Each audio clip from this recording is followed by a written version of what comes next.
Il est intéressant de noter que le serpent, parlant à Adam et Ève, n'est pas le seul exemple dans la Bible où un animal parle. Le prophète Balaam fut réprimandé par son âne. Le livre des Nombres 22, 21, 35 le mentionne.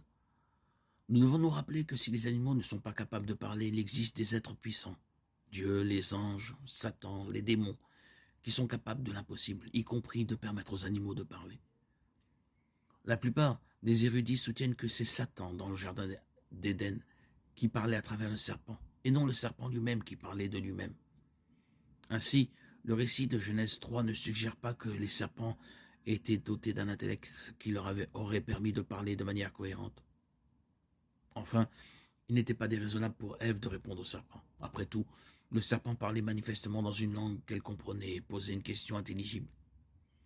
Il est également probable qu'Adam était à proximité et ait pu vérifier qu'elle n'imaginait pas des choses. Ce n'était pas le serpent qui parlait qui aurait dû les alarmer.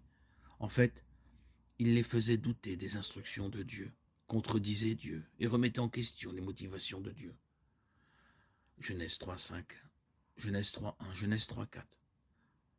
Cela aurait dû suffire à faire cesser à la fois Ève et Adam de parler au serpent. Pourtant, pourquoi Adam et Ève n'ont-ils pas trouvé étrange qu'un animal leur parle?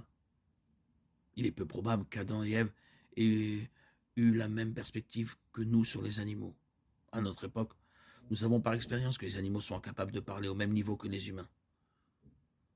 Adam et Ève n'ont pas eu d'enfance et n'ont pas eu d'autres humains auprès desquels apprendre, étant donné qu'Adam et Ève n'étaient probablement en vie que depuis quelques jours. Il n'est pas déraisonnable pour eux de croire que les animaux étaient capables de parler. Il est également possible que je ne sois pas le premier animal parlant qu'Adam et Ève aient rencontré.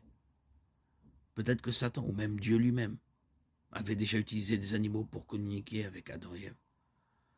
Le récit est si peu détaillé que beaucoup de choses sont laissées à la spéculation et à la présomption.